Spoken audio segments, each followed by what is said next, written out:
necessidades. Vamos abrir as nossas Bíblias na carta que nós estamos estudando, meditando, Filipenses. Filipenses capítulo 2. Gostaria que lermos o capítulo 2 a partir do verso 5 ao final do verso 11. Filipenses capítulo 2, versos 5 a 11. Assim diz a palavra do Senhor. Tende em vós o mesmo sentimento que houve também em Cristo Jesus, pois ele, subsistindo em forma de Deus, não julgou como usurpação o ser igual a Deus.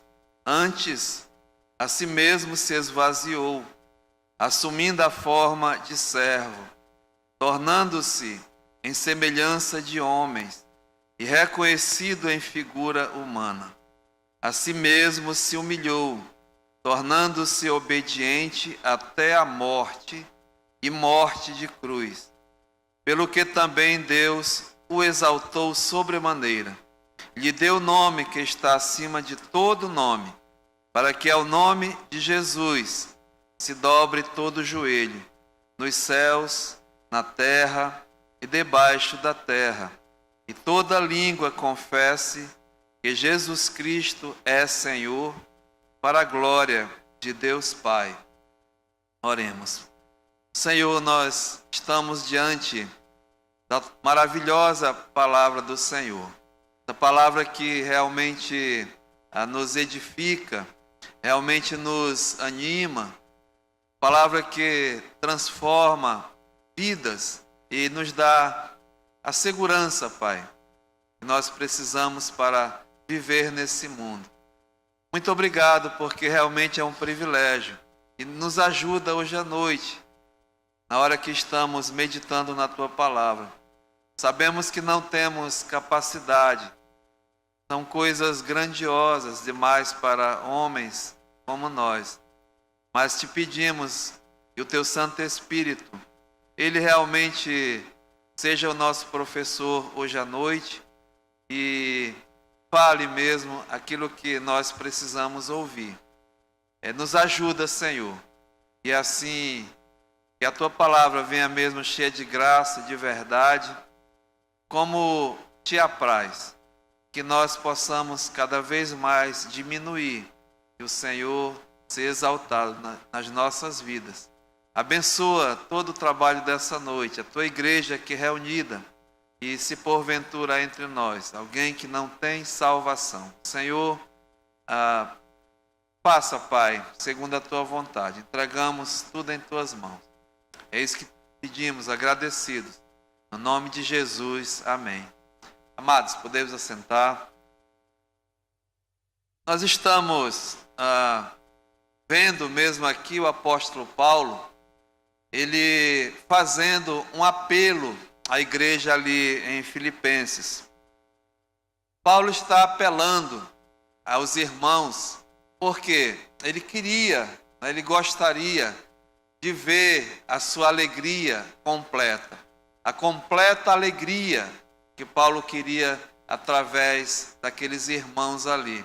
Porque ele amava muito aquela igreja, se dedicava muito, como por todas as igrejas nós estamos vendo. Mas especificamente aqui, essa igreja alegrava muito o apóstolo Paulo. Os irmãos, eles logo após a conversão, eles compreenderam, né, realmente a nova vida que eles tinham ganho em Cristo Jesus. E assim se tornaram cooperadores do apóstolo Paulo, estavam desenvolvendo a vida cristã. Então Paulo amava muito, tinha muita alegria com eles, mas também Paulo faz um apelo porque, apesar de tudo, né, havia problemas no meio dessa igreja. Havia pecado até no meio da igreja, né, no meio realmente do arraial. Nós identificamos aqui no capítulo 2, no versículo 1, ele diz, olha, se há alguma exortação, né, ou seja, um apelo que ele estava fazendo. E ele chama a Trindade como exemplo, né, do que ele estava mesmo querendo falar, querendo mostrar para os amados irmãos. E ele fala em Cristo, ou seja, a igreja realmente de Cristo.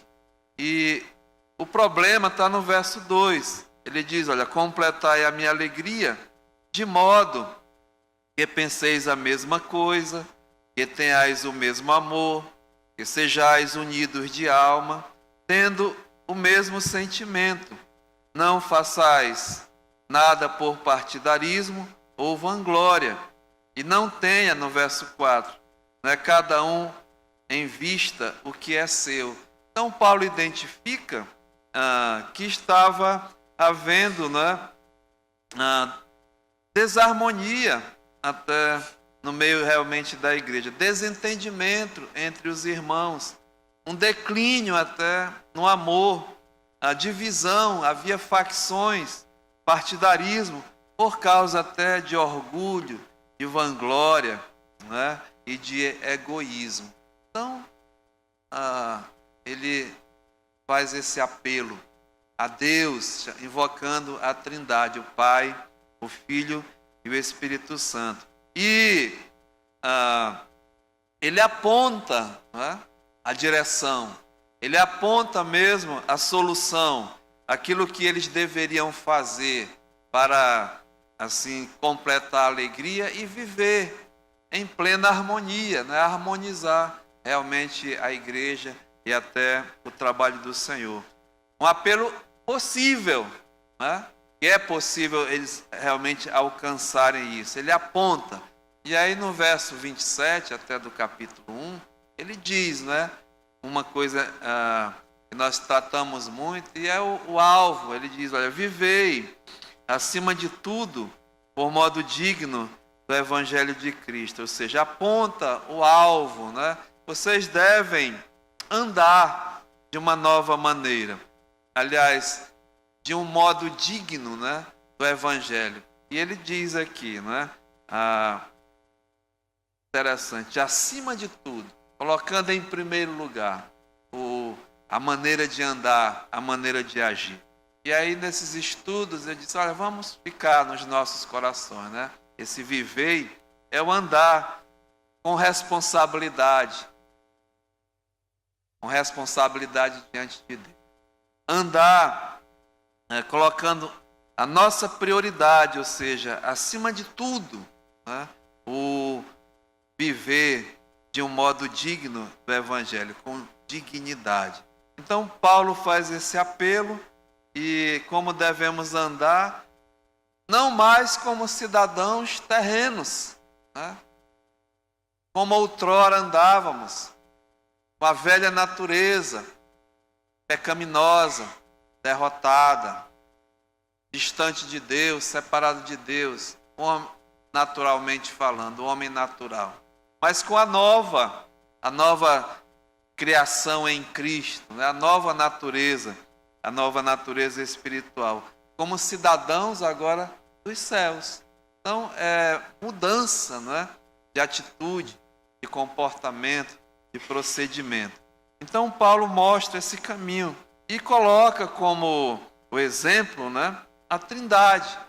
Deus Pai, Deus Filho e Deus Espírito, sendo um só, andando, vivendo em plena harmonia, apesar de funções distintas na Trindade, a Bíblia mostra, mas não tinha aquela coisa de um querer ser mais do que o outro. Muito pelo contrário, cada um andava, né, viviam e vivem até hoje, uma linguagem bem simples, em plena harmonia. Assim Paulo, ele mesmo aponta, né, que nós devemos seguir o exemplo. Mas, sabe, amados, ele diz como, né? Aí nós mostramos aqui.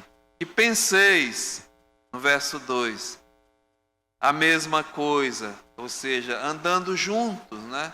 De acordo. Como a Bíblia diz, poderão andar dois juntos? Não tiverem acordo, não vai, é impossível. Então devemos, né, pensar a mesma coisa, andando juntos de acordo. verso 2 do capítulo 2, ele diz: que tenhais o mesmo amor, aumentando o amor, andando, um aumento de amor uns para com os outros. Que tenhais o mesmo amor.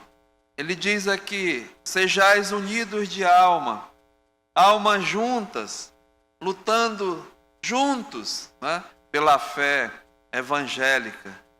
E ele diz: tendo o mesmo sentimento, ou seja, um único alvo, um único objetivo. E não no verso 3 e 4, não mesmo façais nada por partidarismo, ou seja, por amor próprio, por egoísmo. Verso 4 diz: não tenha cada um em vista o que é propriamente seu, ou seja, eliminar essas coisas, o egoísmo, a arrogância, e viver uma vida de abnegação, uma vida altruísta, pensando até nos outros. E aí ele coloca mesmo esse alvo para a igreja. E não é uma coisa impossível, é uma coisa possível, é uma possibilidade. E aí ele mostra aqui o maior exemplo de todos, o exemplo do nosso Senhor e Salvador Jesus Cristo. Ele aponta para o alvo, para essa possibilidade de andar a igreja em plena harmonia, andar mesmo juntos e agir, não só o alvo, mas tem que agir, não ficar só na especulação, só na falácia, mas realmente agir, saber como mas legal, mas está tudo bem, eu vou ficar aqui. Não, tem que agir, tem um passo a mais a ser dado. Isso é muito importante para atingir mesmo a harmonia. E Paulo aqui, ele dá o maior exemplo, ou seja, o alvo da perfeição para a igreja. E aí, amados, ele cita aqui o exemplo mesmo do nosso Senhor e Salvador Jesus Cristo. Então ele diz aqui no início do verso 5, olha só: tende em vós, para vocês, esse alvo, para poder conseguir essa harmonia. Como fazer, Está aqui: tende em vós o mesmo sentimento que houve também em Cristo Jesus. E aqui está o cerne da questão. Paulo está dizendo: olha, para conseguir essa harmonia plena, andar juntos com tudo isso que eu falei, tem que ter mesmo o mesmo sentimento que houve também em Cristo Jesus. Esse sentimento aqui é tão importante porque nós vamos ver o exemplo de Cristo. E Paulo diz: olha, tenha o mesmo sentimento que houve também em Cristo, ou seja, a ação, o sentimento é uma ação. Você sente, você percebe através dos sentidos, a sensibilidade, ser sensível, a capacidade de ver uma situação, de se comover, sentir realmente, o problema, o que está acontecendo. Isso é um verdadeiro sentimento. Mas não ficar só no sentimento, mas o sentimento de agir, de realmente atuar. E foi isso que Jesus Cristo fez. Então, olha só, o que Jesus aqui ele está dizendo, Jesus, ele sentiu o quê? O que foi que Jesus viu e o que Jesus sentiu? Sabe, irmãos, aqui tem uma passagem maravilhosa das Escrituras que declara, que mostra realmente esse sentimento de Jesus, de ver, de saber, mas de agir, de atuar, entrar em ação. Abra sua Bíblia em Mateus, no capítulo 9. Mateus capítulo 9, e no verso 35, está falando do ministério do Senhor Jesus aqui na terra, mas eu quero primeiramente colocar esse sentimento do Senhor Jesus. Veja o que diz aqui, Mateus 9,35. Diz que percorria Jesus todas as cidades e povoados, ensinando nas sinagogas, pregando o evangelho do reino e curando toda sorte de enfermidades. Verso 36. Vendo ele as multidões, compadeceu-se delas, porque estavam aflitas e exaustas, como ovelhas que não têm pastor. Então veja bem, Jesus, ele viu, né, a condição das multidões, das pessoas, do povo. Jesus não só viu a condição, mas se compadeceu delas, né? Ele se comoveu delas. Por quê? Porque diz aqui, elas estavam aflitas e exaustas, como ovelhas que não têm pastor. Ou seja, a perfeita ilustração da condição do homem, né? A condição realmente da humanidade. Jesus mesmo comprovou, ele viu a condição delas. E qual era a condição? Estavam aflitas e exaustas, como ovelhas que não têm pastor. Uma bela ilustração, né? Uma ovelha que ela não tem pastor, ela é uma ovelha que ela está desgarrada. Ela é uma ovelha que ela está perdida. Ela é uma ovelha que ela está sem direção, que ela se afastou, né, do rebanho, perdeu a rota, perdeu o caminho, perdeu a direção. Então fica, né, ao léu, fica assim, livre no sentido de solta, né, sem aquela cuidado, sem aquela proteção do pastor, à mercê. Então fica perambulando. E diz aqui, perdida, né? Aflita, exausta, e olhando mesmo a condição do homem, sabe, amados?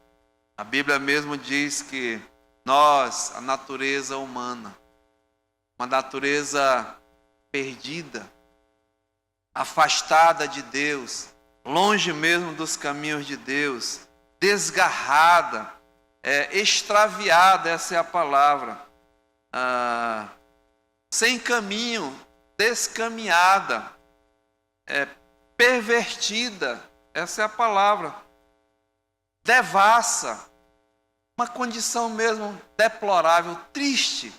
E a Bíblia mesmo declara que o homem, né, a condição normal do homem é uma condição mesmo de natureza caída. E tudo isso pelo pecado. O pecado deixou o homem, né, a humanidade, realmente destituído da glória de Deus, destinada à condenação eterna, derrotado pelo pecado, totalmente, né, depravado. Efésios aqui pertinho diz, declara mesmo, nós conhecemos bem esse texto, né? Efésios capítulo 2, no versículo 1, diz assim: estando nós mortos em nossos delitos e pecado, ele vos deu vida. Mas olha a condição, né? Estando vós mortos em vossos delitos e pecados. E aí diz, né? Andando nessa condição, diz no verso 2: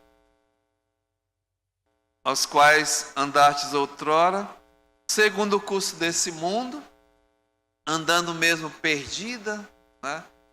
Dirigido pelo mundo, fazendo as coisas do mundo, derrotado pelo mundo, devastado pelo mundo, segundo o príncipe da potestade do ar, do espírito que agora atua nos filhos da desobediência, obedecendo, né, o Senhor, o diabo, desobedecendo a Deus, as coisas de Deus. Triste, não é? Verso 3: nos quais também todos nós andamos outrora, segundo as inclinações da nossa carne, fazendo a vontade da carne e dos pensamentos, e éramos por natureza filhos da ira, ou seja, delitos, né? Pecados, derrotados, filhos da desobediência, filhos da ira. Olha o verso 12: naquele tempo estáveis sem Cristo, separados da comunidade de Israel, não era povo, né? Não, sem comunidade, estranho às alianças da promessa, sem promessa nenhuma, não tendo esperança, sem esperança nenhuma. Andar sem esperança é terrível, né? E sem Deus nesse mundo. Infelizmente, essa é a condição do homem. E Deus viu, né? Deus se compadeceu, ou seja, um sentimento mesmo de compaixão, de pena, de pesar. Deus teve misericórdia, viu a miséria humana, a miserabilidade, né? E sentiu no coração a perdição, a total separação de Deus. E o pior, né? Nada que nós pudéssemos fazer, nem eu, nem você, nada, poderia reverter esse quadro tão triste, né? Deplorável, escravos, perdidos, totalmente mesmo depravados, sem nenhuma possibilidade de se endireitar, fadados mesmo na derrota total, a perdição eterna, a separação eterna de Deus. Então, Deus viu isso, a nossa impossibilidade. E o que é que Ele fez? Amados, Ele agiu, né? A ação entrou, sentimento de compaixão e a ação, o agir de Deus. Como é que foi feito isso? Diz aqui, volte para Filipenses capítulo 2, verso 5. Tende em vós o mesmo sentimento que houve também em Cristo, né? Esse sentimento de ver, de se compadecer, mas de agir, né? De ação. E no final nós vamos ver que esse é o sentido aqui da atitude que nós devemos ter também. Mas olha o que Jesus aqui, né? É o exemplo de atitude altruísta, né? De uma autorrenúncia, de abandonar os seus direitos, de uma abnegação total. É o caminho para conseguir realmente o alvo, né? O objetivo que Paulo está mostrando aqui. É muito alto, é um nível muito elevado, mas não tem jeito, está aqui, né? É o acerto, é o alvo, é a meta, não é o gol. Ou seja, ter essa atitude, essa ação do Senhor aqui de autorrenúncia, de abandonar os seus próprios direitos. Não, isso é coisa, vão mexer muito conosco, né?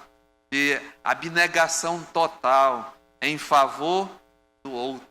Olha só.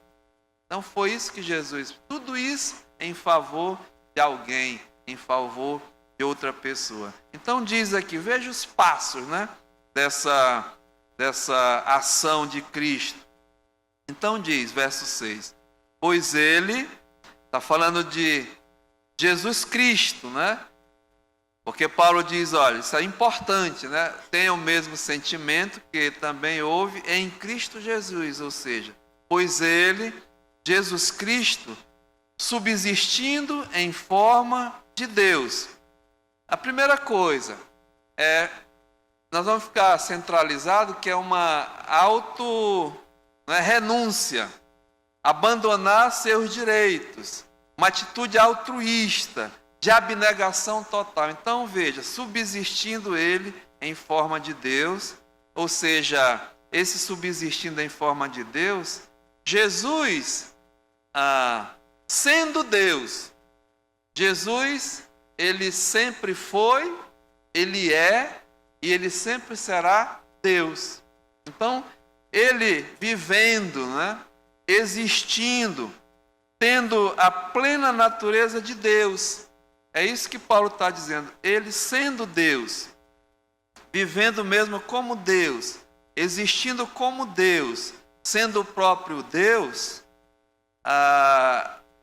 não julgou como usurpação o ser igual a Deus. Mas eu quero enfatizar que Jesus é Deus. Isso é importantíssimo, né? Por quê? Porque muitas religiões, muitos falsos, e é uma doutrina diabólica, demoníaca, negam a divindade de Deus, aliás, de Jesus. Negam que Jesus é Deus, né? Isso é diabólico mesmo. Anularia, né, toda essa ação, toda essa atitude de Deus, porque Deus, ele é um só em três pessoas. Então Jesus é Deus e as Escrituras mesmo provam isso. Tanto que foi nas Escrituras profetizado, foi provado e é provado que Jesus é Deus. Então, subsistindo em forma de Deus, sendo Deus, ele é Deus. É importantíssimo, né, nós assim sabemos. Quando vierem com essa conversa para vocês, diga: não, Jesus é Deus sim. É Deus sim, né? Ele é Deus. Ele sempre foi Deus e ele sempre será Deus. Então vamos ver. Veja, Isaías, no capítulo 7, anotem, porque isso é importante, né? Quem puder. Isaías capítulo 7, foi revelado através das Escrituras que Jesus é Deus, essa pessoa da Trindade, e aqui, antes mesmo, já revelado, profetizado. Isaías capítulo 7, verso 14, diz assim, olha: portanto, o Senhor mesmo vos dará sinal. Eis que a virgem conceberá e dará à luz um filho, e lhe chamará Emanuel. Ou seja, Emanuel quer dizer Deus conosco, né? Então, fiquem na mente essa abnegação, essa auto-renúncia, né, em abandonar aquilo que a pessoa é, abandonar os seus direitos, uma atitude mesmo altruísta, é o que aconteceu com Jesus. Então, ele sendo Deus, ele é o Deus Emanuel, é Deus conosco. O capítulo 8, capítulo 9, no versículo 6, Isaías profetizou sobre ele, né, como sendo Deus. Diz aqui, no verso 6, porque um menino vos nasceu, um filho se nos deu, o governo está sobre os seus ombros, e o seu nome será Maravilhoso, Conselheiro, Deus Forte, Pai da Eternidade, Príncipe da Paz. Pai da eternidade, Deus é eterno, né? Sempre foi eterno. E aqui diz, olha, para que se aumente o seu governo e venha a paz sem fim sobre o trono de Davi e sobre o seu reino, e para estabelecer e firmar mediante o juízo e a justiça, desde agora e para sempre. O zelo do Senhor dos Exércitos fará isso, revelando que Ele é Deus, né? A figura mesmo divina. Veja mais, Miqueias, no capítulo 5. Miqueias, capítulo 5. O negócio é achar Miqueias, né? Miqueias, capítulo 5. No versículo 2 diz assim: e tu, Belém Efrata, pequena demais para figurar como grupo de milhares de Judá, de ti mesmo sairá o que há de reinar em Israel, e cujas origens são desde os tempos antigos, desde os dias da eternidade. Então veja, está falando de Jesus Cristo, a sua pré-encarnação, né? Jesus é Deus e Ele é eterno, sempre existiu, né? Sempre houve Jesus como Deus, mas não só, né, a sua pré-existência, a sua eternidade, a sua natureza eterna de Deus, mas agora não foi só profetizado, mas provado, né? Foi realizado essas profecias. Abra sua Bíblia em Mateus, capítulo 1, logo no Novo Testamento. Mateus, capítulo 1, no versículo 23. Diz assim, olha: Eis que a virgem conceberá e dará à luz um filho, e ele será chamado pelo nome de Emanuel, que quer dizer Deus conosco. E aí os irmãos sabem, né, o milagre do nascimento de Cristo, a encarnação de Cristo, né, como ele veio mesmo a esse mundo, ou seja, foi profetizado, mas agora realizado, provado. Ele veio como Deus Emanuel. Diz aqui, né, nas Escrituras. Veja mais, João, capítulo 1, Evangelho de João, também bem conhecido nosso aqui da igreja, diz assim, João 1, no princípio era o Verbo, palavra, né? O Logos, e o Verbo estava com Deus, e o Verbo era Deus. Jesus é Deus, Jesus é a palavra, né? Ele estava, veja, no princípio com Deus. Todas as coisas foram feitas por intermédio dele. E sem ele, nada do que foi feito se fez. A vida estava nele e a vida era a luz dos homens. No princípio, lá em Gênesis 1 diz, quando Deus disse, criou Deus os céus e a terra, né? Haja luz, haja, é o verbo, é a palavra. Era o Deus Criador, Cristo Jesus sendo Deus. Mas aqui nós estamos vendo a sua encarnação, né? No verso 14 diz, olha, e o Verbo, o Logos, se fez carne e habitou entre nós, cheio de graça e de verdade. E vimos a sua glória como do unigênito do Pai, né? Jesus, sendo mesmo o unigênito do Pai, veio do Pai, estava com o Pai, e agora mesmo é manifestado, e foi visto, né, como carne. No verso 18 diz, olha, ninguém jamais viu a Deus. Ninguém jamais viu a Deus. O Deus unigênito, que está no seio do Pai, quem o revelou. O Deus unigênito, Filho único de Deus, né, estava no seio do Pai, entrelaçado, né, incorporado nessa trindade. Mas diz aqui, né, é o Pai quem o revelou. Foi visto, agora revelado no meio de nós. Veja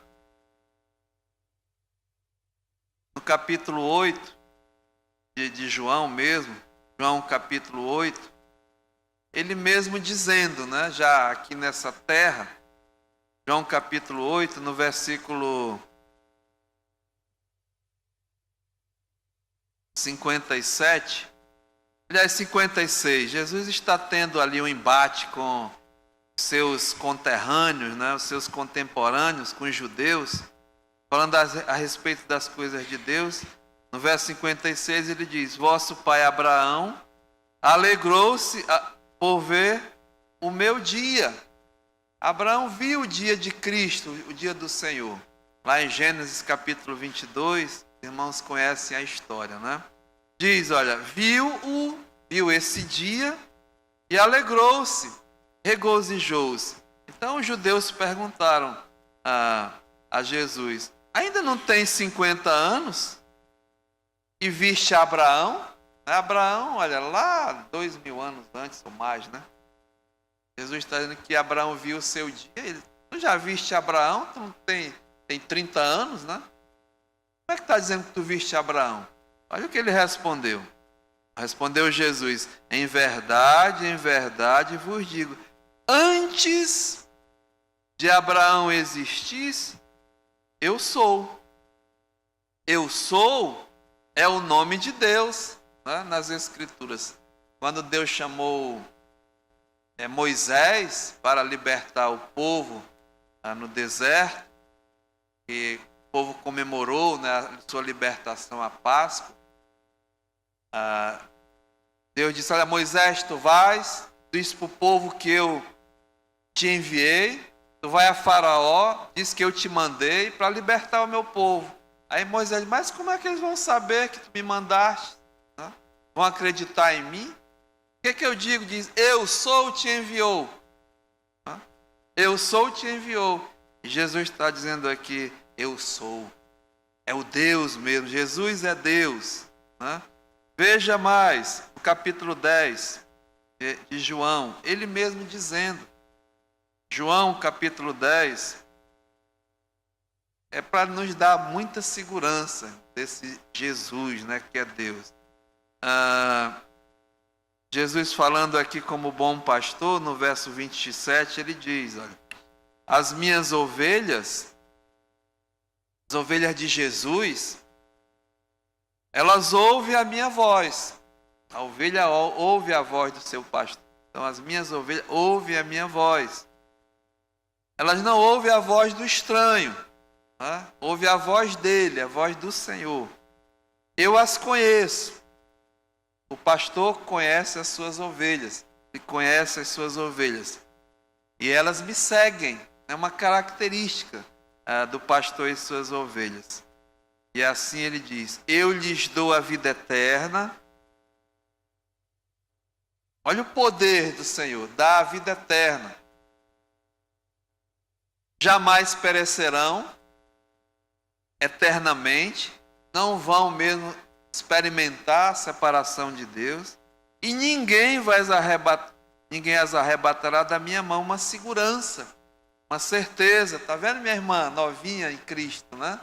O Senhor te salvou, Ele mesmo te deu a vida eterna, e ninguém vai te tirar da mão dele. Ele diz: olha, porque aquilo que meu Pai me deu é maior do que tudo.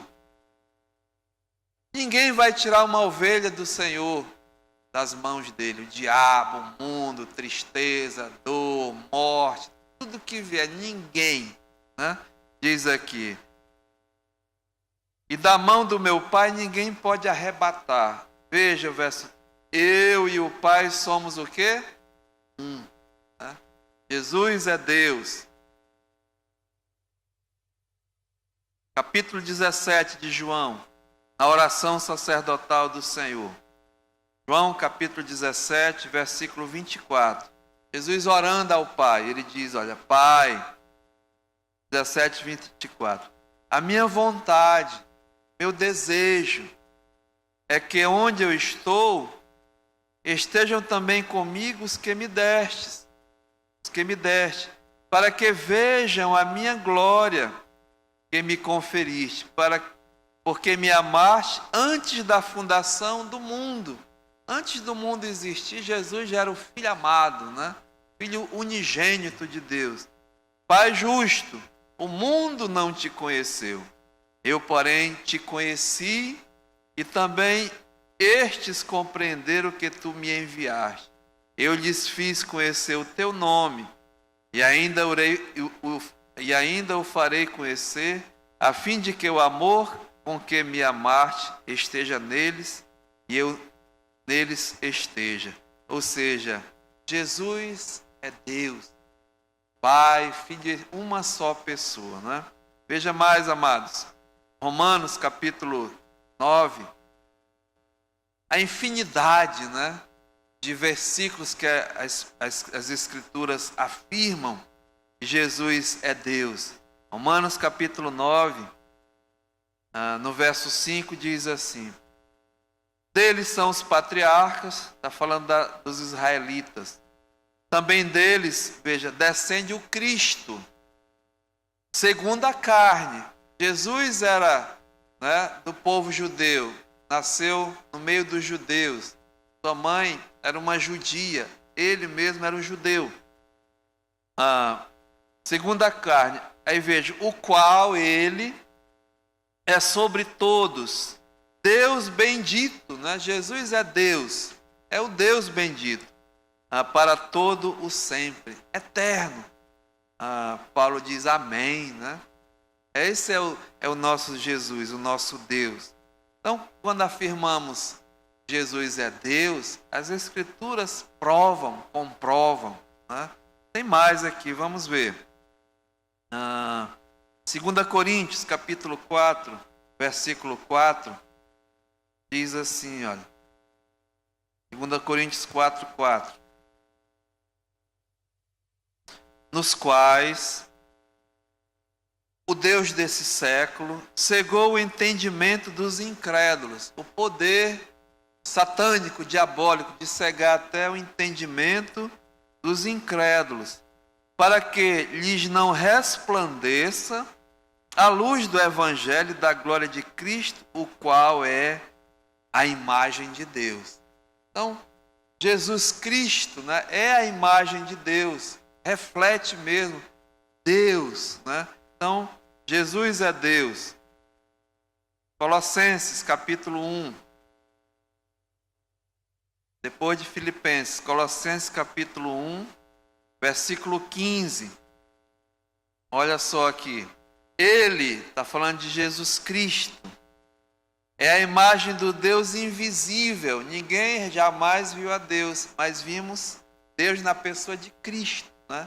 Jesus é Deus. Ele é a imagem do Deus invisível, o primogênito de toda a criação, pois nele foram criadas todas as coisas, nos céus e sobre a terra, as visíveis, as invisíveis, sejam tronos, sejam soberanias, quer principados, quer potestades. Tudo foi criado por meio dele, para ele, são todas as coisas, né? Olha, ele é antes de todas as coisas, nele tudo subsiste, é ele que segura tudo com o poder realmente que lhe é dado, que lhe é constituído, né? Jesus é Deus. Amados, isso é muito gostoso, né? Isso anima, fortalece, né? Porque é nele que nós cremos. É nele que nós temos vida, né? Então é para animar mesmo. Veja 1 Timóteo. Eu fiz uma lista grande, viu? 1 Timóteo, capítulo 1, no versículo 17, né? Paulo está aqui agradecido pela sua salvação, pelo seu ministério. Mas no verso 16 é melhor dizer, olha, mas por esta mesma razão me foi concedida a misericórdia, para que em mim, o principal dos pecadores, ele vem falando, evidenciasse Jesus Cristo, a sua completa longanimidade, e servisse eu de modelo a quantos hão de crer nele para a vida eterna. Esse é o homem que está escrevendo essa carta aos Filipenses, né? Olha, assim, ao Rei eterno, Jesus, o Rei eterno, o imortal, invisível, Deus único, honra e glória pelos séculos dos séculos, e amém, né? 1 Timóteo 3,16 diz assim, 1 Timóteo 3,16: evidentemente, grande é o mistério da piedade. Aquele que foi, veja, manifestado na carne, Jesus, foi justificado em espírito, Jesus, contemplado por anjos, Jesus, pregado entre os gentios. Jesus, crido no mundo. Jesus, recebido na glória, né? Jesus é Deus. Tito capítulo 2. Tito capítulo 2,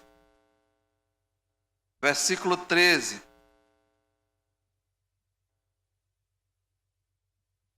A bendita esperança que nós estamos aguardando, né? Paulo diz, olha, aguardando a bendita esperança, a manifestação da glória do nosso grande Deus e Salvador, Jesus Cristo. Cristo Jesus, né? Como o único mesmo Senhor, o único Deus, o único Salvador, Rei da glória. A Hebreus, bem pertinho aqui, está acabando. Hebreus capítulo 1. Hebreus capítulo 1, verso 1 diz assim, olha. Havendo Deus, outrora falado de muitas vezes e de muitas maneiras aos pais pelos profetas. Deus se revelou, né, de várias maneiras no Velho Testamento. Mas nesses últimos dias, Ele nos falou pelo Seu Filho. Jesus é a última palavra, né? Finaliza nele. Deus não fala mais como falava outrora, mas fala através do Seu Filho. E o Seu Filho está aqui, ó. Palavra, né? Palavra de Deus. A quem constituiu herdeiro de todas as coisas, pelo qual também fez o universo. Ele é o resplendor da glória e a expressão exata do seu ser, sustentando todas as coisas pela palavra do seu poder. Depois de ter feito a purificação dos pecados, assentou-se à direita da majestade nas alturas, tendo se tornado tão superior aos anjos, quanto herdou mais excelente nome do que eles. Pois a qual anjos disse jamais, falando de Deus, né? Tu és o meu filho, eu hoje te gerei. E outra vez, eu lhe serei pai, e ele me será filho. E novamente, ao induzir o primogênito no mundo, né, diz, e todos os anjos de Deus o adorem. Ainda quanto aos anjos, diz, aquele a que seus anjos faz ventos, e a seus ministros labaredas de fogo. Mas acerca do Filho, o teu trono, ó Deus, é para todo sempre, e o cetro de equidade é o cetro do seu reino. Jesus é Deus, né? Finalizando aqui, Hebreus capítulo 13, diz assim, no versículo 8, Hebreus 13, 8.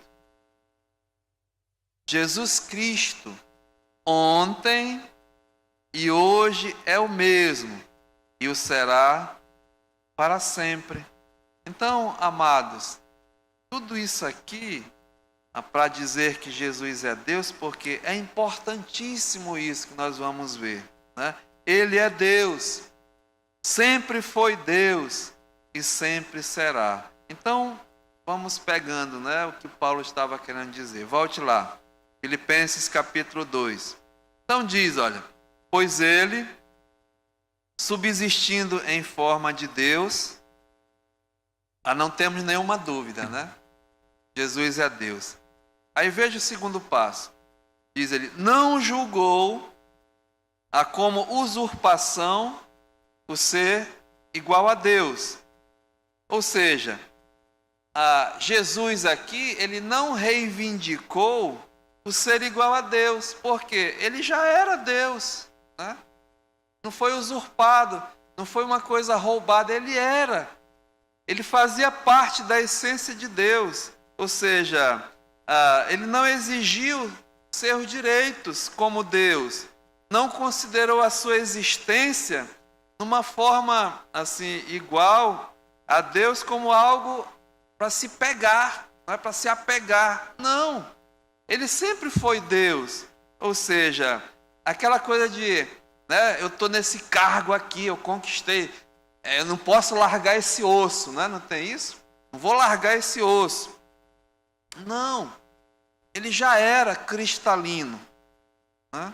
Mas porém, irmãos, aqui diz que ele abdicou, né? No verso 7, veja a descida, né?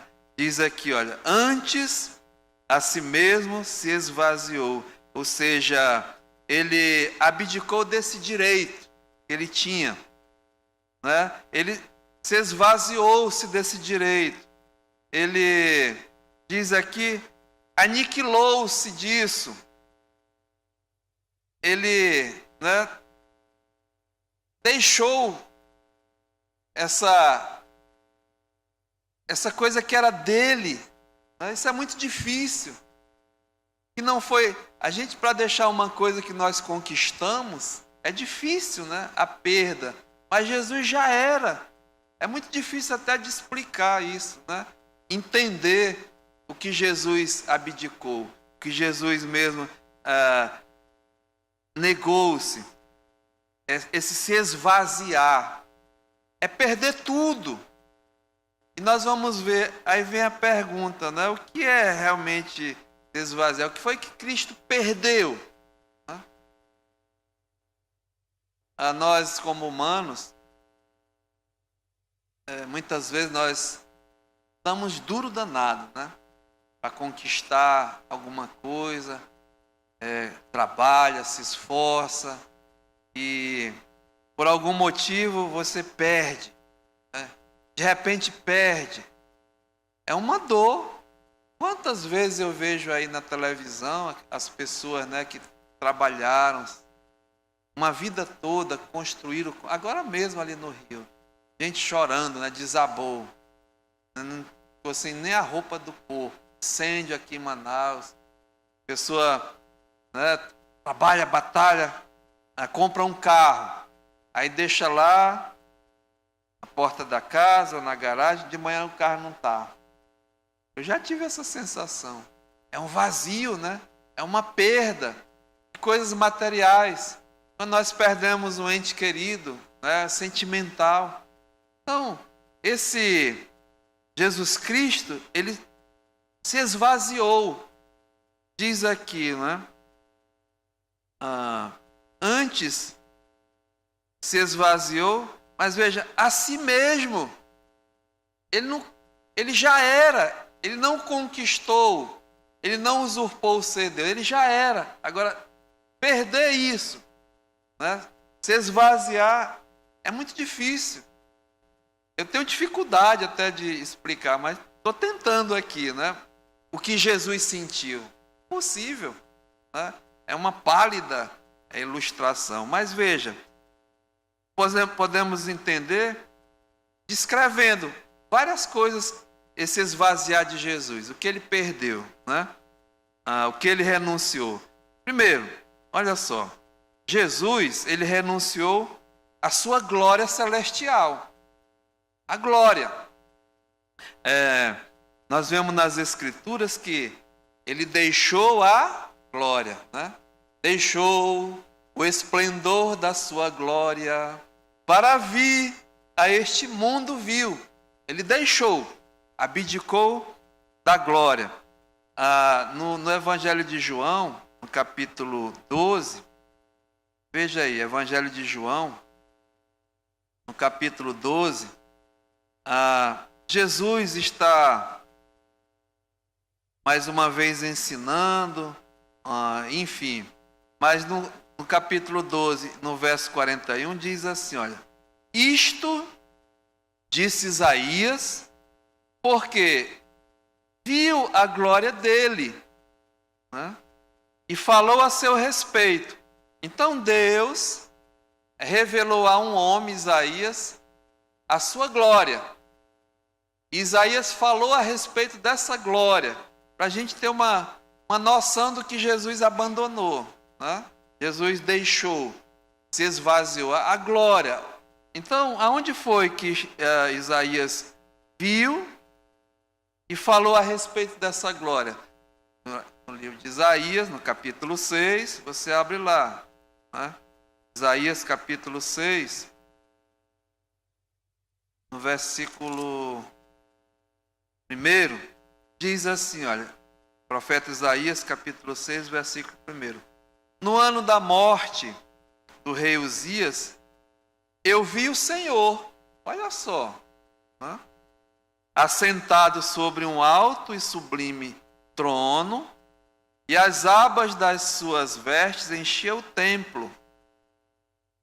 A posição de Deus, a soberania de Deus, um alto e sublime trono, as abas de suas vestes enchiam o templo.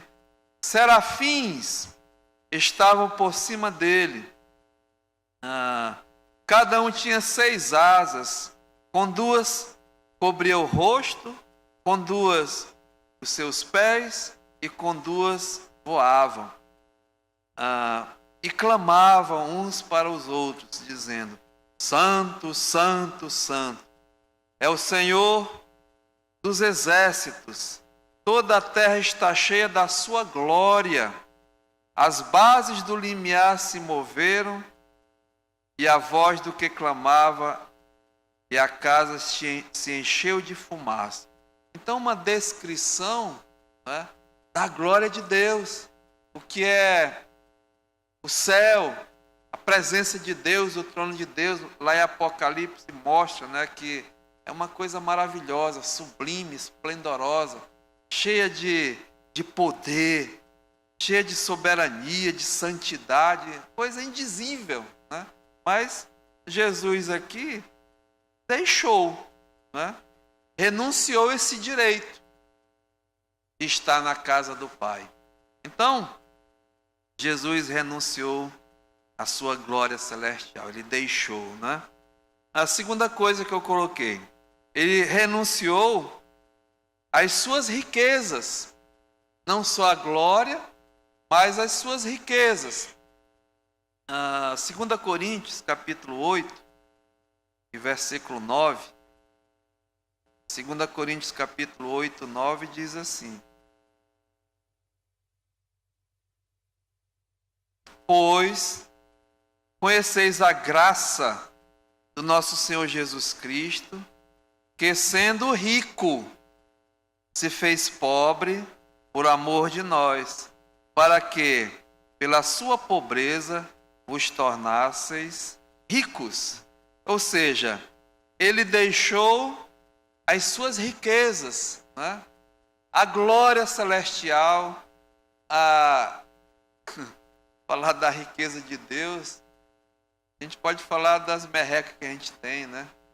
Mas da riqueza de Deus, da glória de Deus, o universo, tudo é dele, foi criado por ele, pertence a ele, né?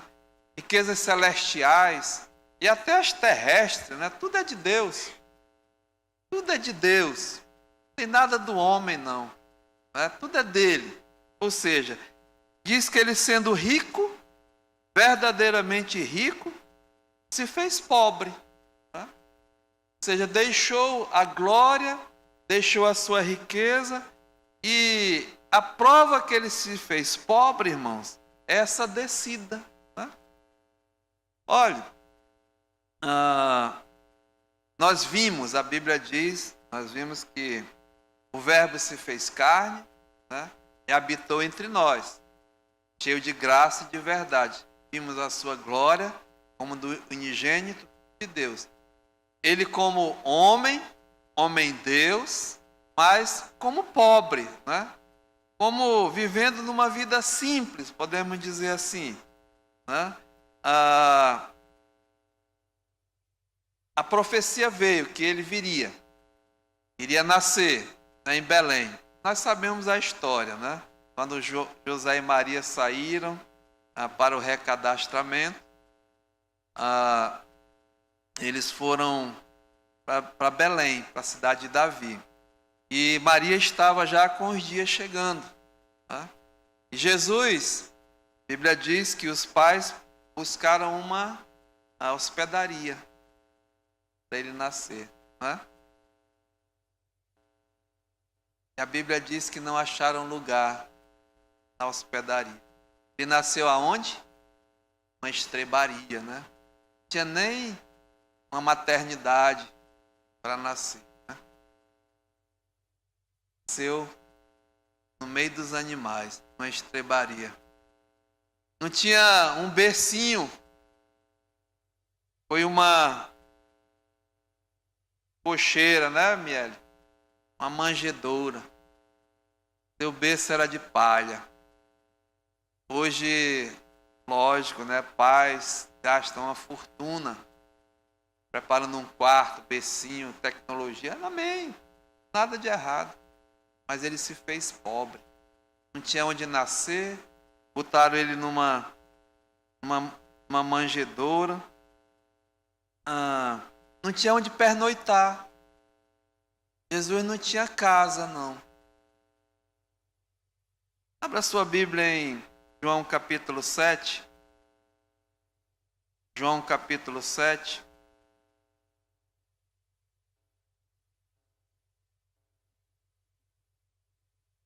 Versículo 53, diz assim.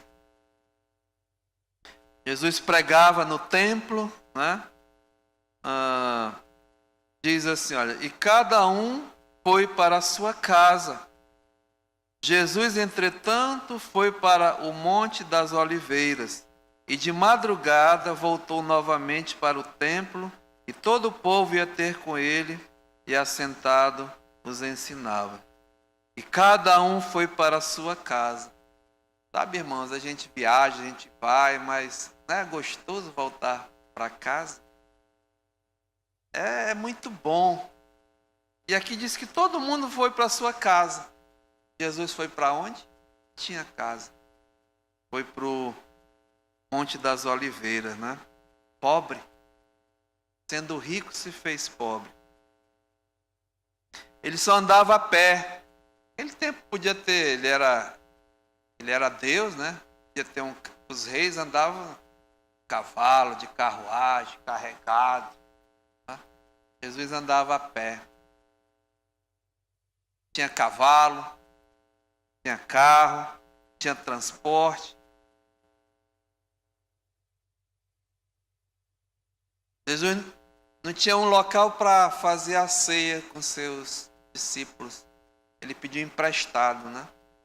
Pediu emprestado um jumentinho também. Jesus não tinha nem sepultura.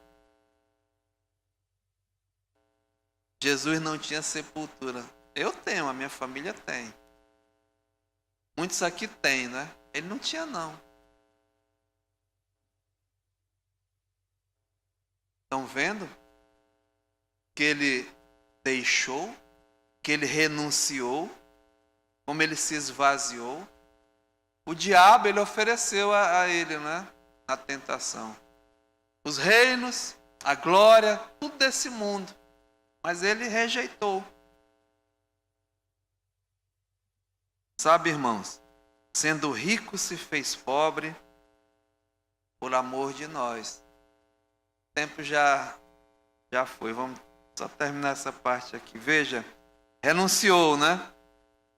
Aniquilou, se esvaziou. A glória, as suas riquezas. Ele renunciou a relação assim favorável que ele tinha em relação à lei de Deus. Ele no céu, né? Não tinha nenhuma culpa que pesava sobre ele. Estava no céu. Mas quando ele veio aqui para a terra, para o mundo, ele tinha que viver como um homem. Né? Viver debaixo da lei. Sobre a jurisdição da lei. Então, em Mateus capítulo 5, versículo 17,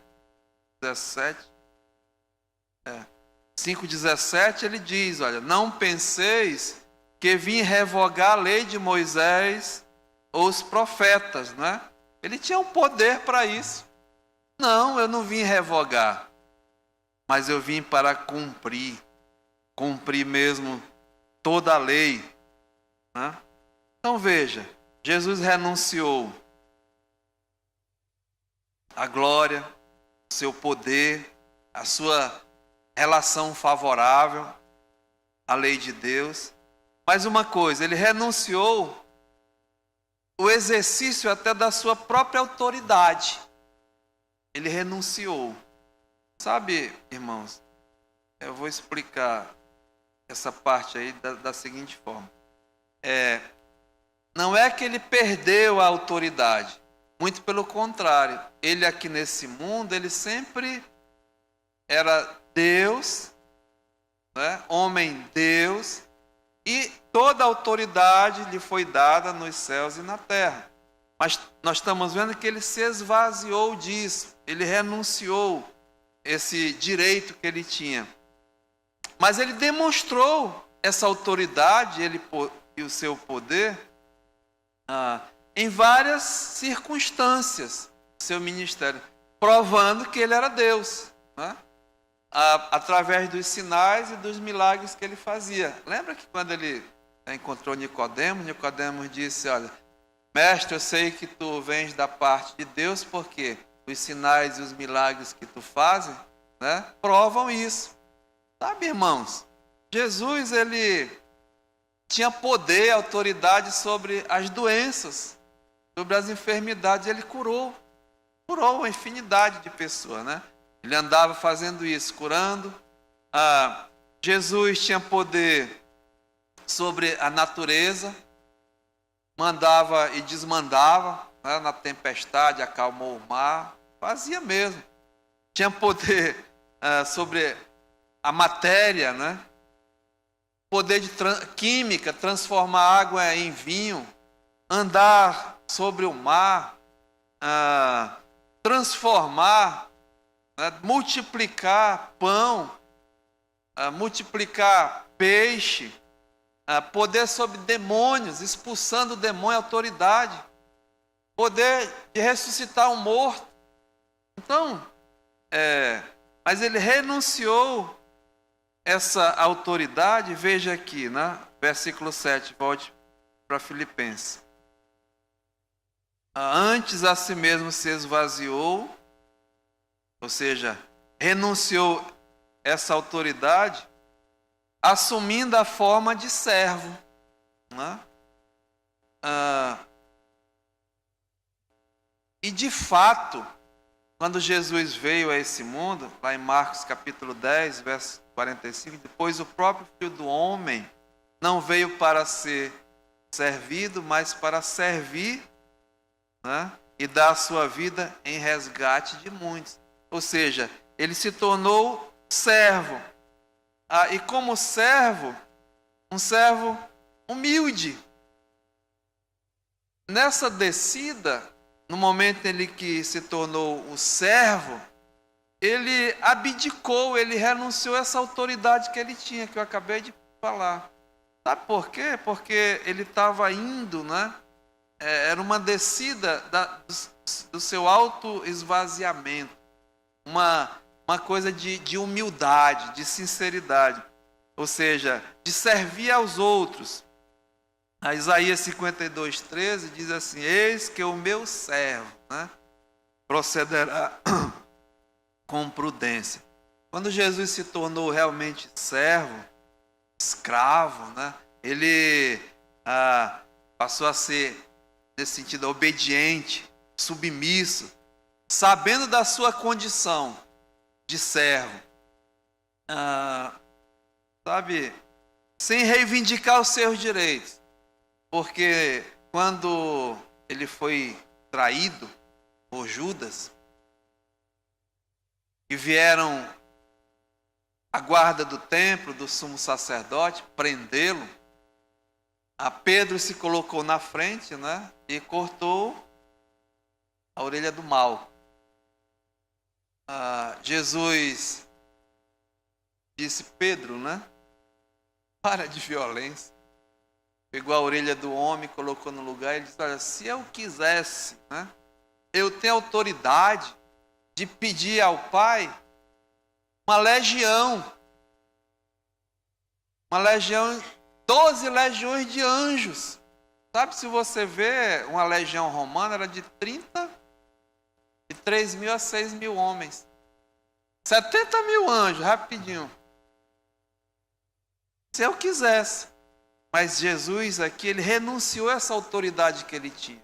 Porque ele se tornou servo. Né? Vamos ficar aqui, tá? Já deu? Mas sabe, amados irmãos, o Senhor Jesus, ele se esvaziou, né?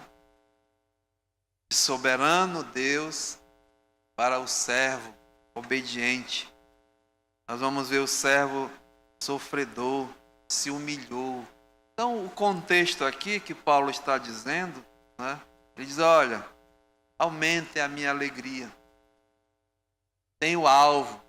Como vocês vão conseguir? Se imitem, tenham o mesmo sentimento que houve também em Cristo Jesus. Então, renunciar, abandonar, uma atitude altruísta, de abnegação em favor dos outros. Confesso, irmãos, que nós estamos muito longe. Muito longe. Mas é o alvo para cada um de nós.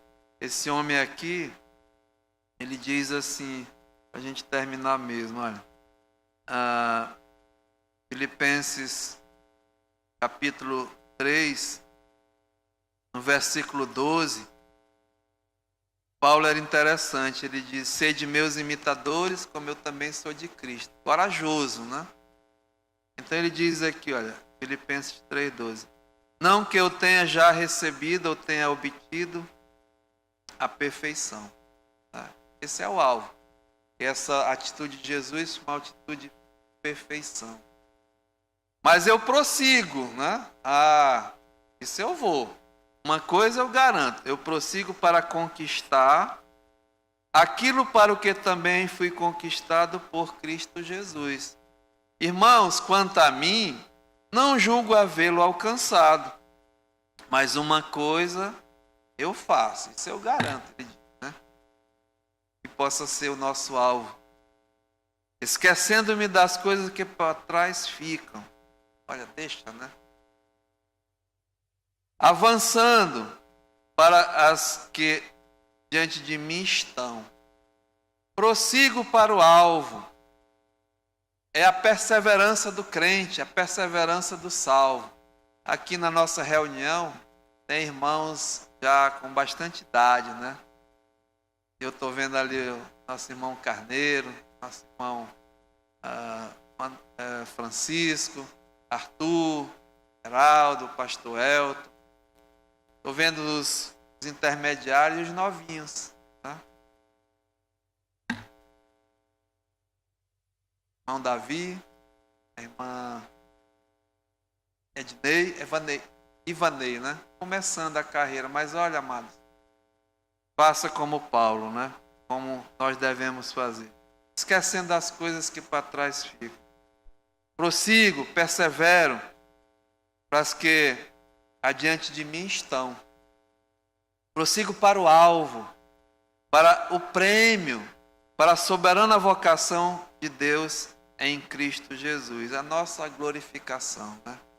É esse o nosso alvo, olhar para frente, olhar para o céu. Nós somos cidadãos dos céus. Temos problemas, dificuldades, lutas, tribulações, perseguições, tristeza, dores, mas Jesus teve também, né? Saiu-se vitorioso, glorioso, e Ele quer muitos, né? E nós na mesma trilha. Deus nos ajude, né? Pai, muito obrigado, porque não é nada impossível, é um alvo altíssimo realmente, mas tem que ser o nosso alvo, e começa aqui nessa terra, Senhor. Nós devemos andar como Jesus andou, viver como Jesus viveu, amar como Jesus amou. que a tua igreja tenha esse alvo, tenha esse propósito. Sabemos que precisamos muito do Senhor. Tratar mesmo com as nossas vidas, tratar mesmo do nosso orgulho, das nossas coisas que devemos deixar, abandonar, mas com responsabilidade, Senhor, e colocar o Senhor à frente. Nos ajuda mesmo, que cada um aqui possa entender, viver realmente para te agradar, para te alegrar. Assim como Paulo pediu àquela igreja, que aumente mais e mais, complete a minha alegria. Ó Senhor, eu entrego nas tuas mãos as nossas vidas. Nos ajuda mesmo, Senhor, a essa nossa oração. Em nome de Jesus, amém.